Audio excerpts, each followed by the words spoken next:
പല ആളുകൾ പറയുന്നത് നിങ്ങൾ കേട്ട് കാണും. ഇവൻ ഭയങ്കര എമോഷണലാണ്, ഇയാൾ പെട്ടെന്ന് എമോഷണൽ ആകും, എല്ലാ കാര്യവും പെട്ടെന്ന് ഫീൽ ആകും എന്നൊക്കെ. അല്ലെങ്കിൽ ഇവൻ ഭയങ്കര ലോജിക്കലാണ്, ഒരിക്കലും എമോഷൻസിന് ഇവൻ വില നൽകാറില്ല, എപ്പോഴും ബുദ്ധിപരമായി ചിന്തിച്ച് ലോജിക്കൽ ഡിസിഷൻസ് മാത്രമേ എടുക്കുകയുള്ളൂ. ഇങ്ങനെയൊക്കെ കേൾക്കുമ്പോൾ നമ്മളെപ്പോലെയുള്ള ചെറുപ്പക്കാർക്ക് മനസ്സുകൊണ്ട് ചിന്തിക്കുന്ന എമോഷണൽ പേഴ്സൺ ആകണോ അതോ തലച്ചോറ് ഉപയോഗിച്ച് ചിന്തിക്കുന്ന ലോജിക്കൽ പേഴ്സൺ ആകണോ എന്ന് കൺഫ്യൂഷൻ ഉണ്ടാകാറുണ്ട്. നിങ്ങൾക്ക് എന്താണ് തോന്നുന്നത്? നിങ്ങളൊരു എമോഷണൽ പേഴ്സൺ ആണോ അതോ ലോജിക്കൽ ആണോ? കമന്റ് ചെയ്ത് പറയുക.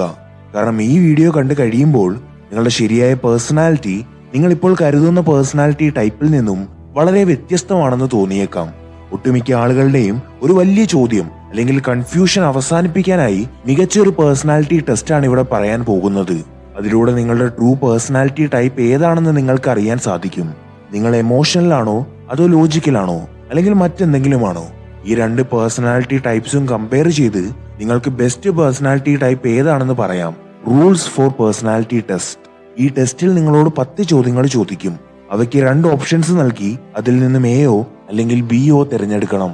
പിന്നെ മോസ്റ്റ് ഇമ്പോർട്ടന്റ് കാര്യം, നിങ്ങൾ എത്ര തവണ എ ചൂസ് ചെയ്തു എത്ര തവണ ബി ചൂസ് ചെയ്തു എന്ന് നോട്ട് ചെയ്ത് വെക്കണം. കാരണം ഈ ടെസ്റ്റിന്റെ റിസൾട്ട് അറിയാൻ ഇത് ആവശ്യമാണ്. നിങ്ങൾക്ക് ഓരോ ചോദ്യത്തിനും ഉത്തരം നൽകാനായി 5 സെക്കൻഡ് സമയം നൽകും. നിങ്ങൾ ചെയ്യേണ്ടത് നിങ്ങളെ ആ സിറ്റുവേഷനിൽ ഇമാജിൻ ചെയ്ത് വേഗം ഉത്തരം നൽകുക എന്നതാണ്. ഇതിന്റെ അവസാനം നിങ്ങളുടെ ശരിയായ പേഴ്സണാലിറ്റി ടൈപ്പ് ഏതാണെന്ന് മനസ്സിലാകും. നിങ്ങൾ എമോഷണൽ ആണോ അതോ ലോജിക്കൽ ആണോ? ഏതാണ് നിങ്ങൾക്ക് best? Personality test for knowing your real personality type.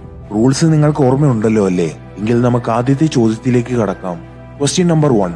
പണ്ട് വിവാദമായ ഒരു കൊലപാതകം നടന്ന ഒരു വീട് നല്ലൊരു ഇൻവെസ്റ്റ്മെന്റ് ആയി നല്ലൊരു വിലയ്ക്ക് നിങ്ങൾക്ക് ലഭിച്ചാൽ നിങ്ങൾ അത് വാങ്ങുമോ?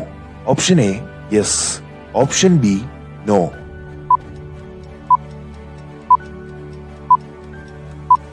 Question number 2. നിങ്ങൾ ഏത് ജോലി ആയിരിക്കും തിരഞ്ഞെടുക്കുക?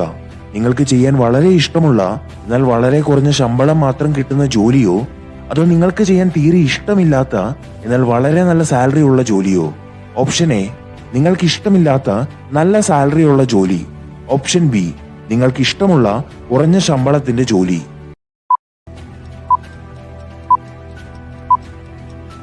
Question number 3. Love at first sight എന്നൊരു കാര്യം ഉണ്ടെന്ന് നിങ്ങൾക്ക് തോന്നുന്നുണ്ടോ? അതായത് ഒരാളോട് ആദ്യ കാഴ്ചയിൽ തന്നെ ഇഷ്ടം തോന്നുക എന്നത്. Option A no, option B yes.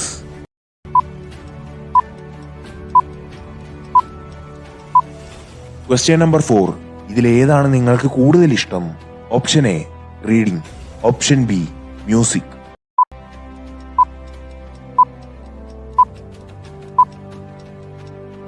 നിങ്ങൾ എപ്പോഴാണ് ഷോപ്പിങ്ങിന് പോകുന്നത്? എപ്പോഴാണ് പുതിയ ഡ്രസ്സസും ആക്സസറീസും വാങ്ങുന്നത്? ഓപ്ഷൻ എ നിങ്ങൾക്ക് ആവശ്യമുള്ളപ്പോൾ, ഓപ്ഷൻ ബി നിങ്ങൾക്ക് എന്തെങ്കിലും ഇഷ്ടപ്പെടുമ്പോൾ.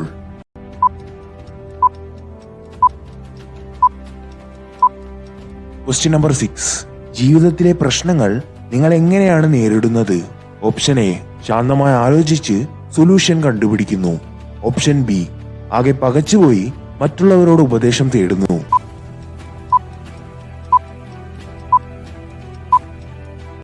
Question number 7. ആളുകൾ എപ്പോൾ വിവാഹം കഴിക്കണമെന്നാണ് നിങ്ങളുടെ അഭിപ്രായം?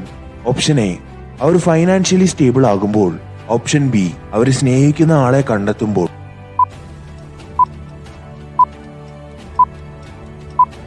Question number 8. താഴെ പറയുന്നതിൽ ഒരു മൂവി ഷോൺറ തിരഞ്ഞെടുക്കൂ. Option A suspense and thriller. Option B romance and fantasy.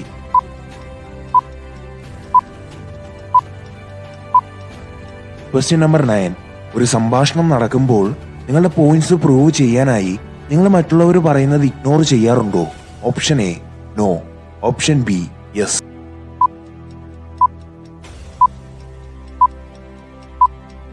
Question number 10. നിങ്ങൾ സാഡ് ആകുമ്പോൾ, അതായത് വിഷമം തോന്നുമ്പോൾ നിങ്ങൾ കൂടുതലായി എന്താണ് ചെയ്യാറുള്ളത്? ഓപ്ഷൻ എ നിങ്ങൾ ആക്ഷൻ എടുത്ത് പ്രശ്നം പരിഹരിക്കും. ഓപ്ഷൻ ബി ഒന്നും ചെയ്യാതെ സാഡ് സോങ്സ് കേട്ട് ദുഃഖിച്ചിരിക്കും.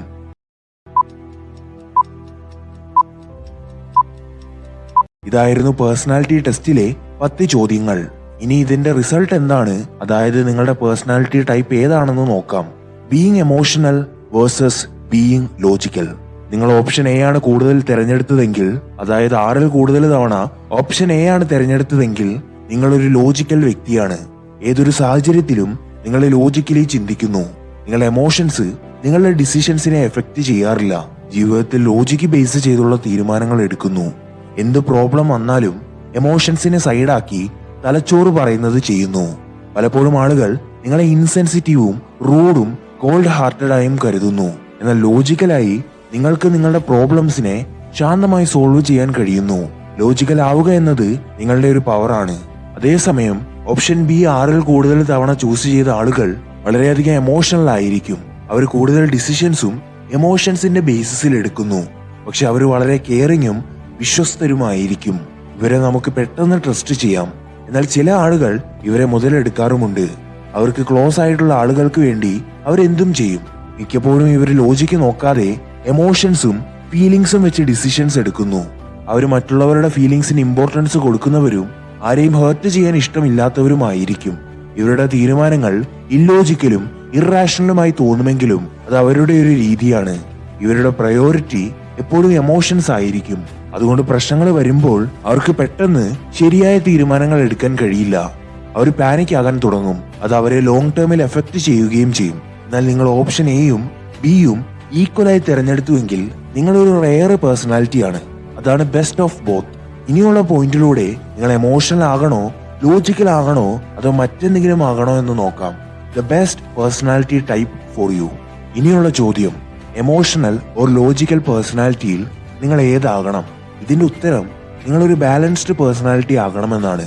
കാരണം ജീവിതം ബ്ലാക്ക് ആൻഡ് വൈറ്റ് മാത്രമല്ല, ജീവിതത്തിൽ ഗ്രേ ഷെയ്ഡ്സും ഉണ്ടാകും. അതുകൊണ്ട് എല്ലാ കാര്യത്തിലും ലോജിക്കൽ ആകുന്നത് ശരിയല്ല. ചില കാര്യങ്ങളിൽ ബുദ്ധിപരമായി ചിന്തിക്കണം, ചില കാര്യങ്ങളിൽ എമോഷണലായും. കാരണം എൻഡ് ഓഫ് ദ ഡേ എമോഷൻസും ഇമ്പോർട്ടന്റ് ആണ്. നമ്മൾ ഒരേപോലെ മാത്രം വർക്ക് ചെയ്യുന്ന റോബോട്ട്സ് അല്ല. മനുഷ്യർക്ക് പല എമോഷൻസും ഉണ്ടാകും. അതിലൊന്നും ലജ്ജ തോന്നേണ്ട കാര്യമില്ല. ലോജിക്കലായി മാത്രം ജീവിക്കുന്ന ആളുകൾ പലപ്പോഴും കോൾഡ് ഹാർട്ടഡായും ചുറ്റുമുള്ളവരുടെ എമോഷൻസ് മനസ്സിലാക്കാതെ റൂഡായും ബിഹേവ് ചെയ്യാറുണ്ട്. എന്നാൽ എമോഷൻസ് മാത്രം പരിഗണിച്ച് ജീവിതത്തിലെ വലിയ ഡിസിഷൻസ് എടുക്കുന്നതും ശരിയല്ല. അതുകൊണ്ട് ലോജിക്കും എമോഷൻസും ബാലൻസ് ചെയ്യാൻ കഴിയണം. ലോജിക്കിലൂടെ ജീവിതത്തിന് ശരിയായ ദിശ നൽകാനും എമോഷൻസ് കൊണ്ട് ഹാപ്പിയായി ജീവിക്കാനും കഴിയും. അത് രണ്ടും ലൈഫിൽ ഇമ്പോർട്ടന്റ് ആണ്. നിങ്ങൾ ഒരുപാട് എമോഷണൽ ആണെങ്കിൽ ലോജിക്കൽ ആകാനായി ഇനി പറയുന്ന കാര്യങ്ങൾ ചെയ്യാം. Understand your emotions. നിങ്ങളുടെ എമോഷൻസ് എപ്പോഴാണ് നിങ്ങളെ ഓവർ പവർ ചെയ്യുന്നത് എന്ന് നോക്കിയാൽ നിങ്ങൾക്ക് ലോജിക്കലി ചിന്തിച്ചു തുടങ്ങാനാകും. അതുകൊണ്ട് നിങ്ങളുടെ എമോഷൻസിനെ മനസ്സിലാക്കുക. എപ്പോഴും അവയെ കൺട്രോൾ ചെയ്യേണ്ട ആവശ്യമില്ല. എന്നാൽ എപ്പോഴാണ് നിങ്ങൾ ഓവർ എമോഷണൽ ആകുന്നത് എന്ന് തിരിച്ചറിഞ്ഞുകൊണ്ട് അങ്ങനെ എടുക്കുന്ന ആക്ഷൻസിനെ കൺട്രോൾ ചെയ്യാം. Visualise the outcome of your choices and decisions. ഏത് തീരുമാനം എടുക്കുമ്പോഴും അത് എത്ര ചെറുതോ വലുതോ ആകട്ടെ, നിങ്ങളുടെ കരിയറുമായി ബന്ധപ്പെട്ടതുമാകട്ടെ, ഏത് തീരുമാനം എടുക്കുമ്പോഴും അതിന്റെ ഔട്ട്കംസിനെ പറ്റി ആലോചിക്കണം. അവയുടെ പ്രോസും കോൺസും നോക്കണം. അവ കൺസിഡർ ചെയ്ത് മാത്രം തീരുമാനങ്ങൾ എടുക്കാൻ പ്രാക്ടീസ് ചെയ്യണം. എന്നാൽ നിങ്ങൾ കൂടുതൽ ലോജിക്കൽ ആണെങ്കിൽ സ്വയം എമോഷണലി ബാലൻസ്ഡ് ആക്കാനായി ഇനി പറയുന്ന കാര്യങ്ങൾ ചെയ്യാം. Put yourself into others shoes. ഒരാളോട് സംസാരിക്കുമ്പോൾ ലോജിക്ക് മാത്രം യൂസ് ചെയ്ത് അവർ പറയുന്ന കാര്യങ്ങളെ റിജക്റ്റ് ചെയ്യരുത്. അവരെ ജഡ്ജ് ചെയ്യാതെ അവരുടെ സ്ഥാനത്ത് നിന്ന് അവരെന്തുകൊണ്ടാണ് ഇങ്ങനെ ചെയ്യുന്നത് എന്ന് മനസ്സിലാക്കാൻ ശ്രമിക്കണം. Don't judge your self or others. നിങ്ങൾ നിങ്ങളെയും മറ്റുള്ളവരെയും ജഡ്ജ് ചെയ്യാതിരിക്കുക. നിങ്ങൾ നിങ്ങളുടെ എമോഷൻസിനെ പറ്റി അവെയർ ആകുമ്പോൾ നിങ്ങൾ അവയെ ജഡ്ജ് ചെയ്യാനും ആരംഭിക്കും. എമോഷണൽ മൂവി കണ്ട് ചിലർ കരയാൻ തുടങ്ങും, അല്ലെങ്കിൽ നിങ്ങളും എമോഷണൽ ആകും. പക്ഷെ ആരെയും അതിന്റെ ബേസിസിൽ ജഡ്ജ് ചെയ്യരുത്. എല്ലാ എമോഷൻസും ഫീൽ ചെയ്യണം. എമോഷണലി മെച്യൂർ ആകാൻ ശ്രമിക്കണം. എമോഷണൽ കോഷ്യന്റ് കൂട്ടി ലോജിക്കലും എമോഷണൽ ലെവലും ബാലൻസ് ചെയ്താൽ നിങ്ങൾക്കൊരു മെച്ചപ്പെട്ട വ്യക്തിയാകാൻ സാധിക്കും. ഈ വീഡിയോ ഇഷ്ടമായെങ്കിൽ തീർച്ചയായും ഇത് നിങ്ങളുടെ സുഹൃത്തുക്കൾക്കും പ്രിയപ്പെട്ടവർക്കും ഷെയർ ചെയ്ത് നൽകുക.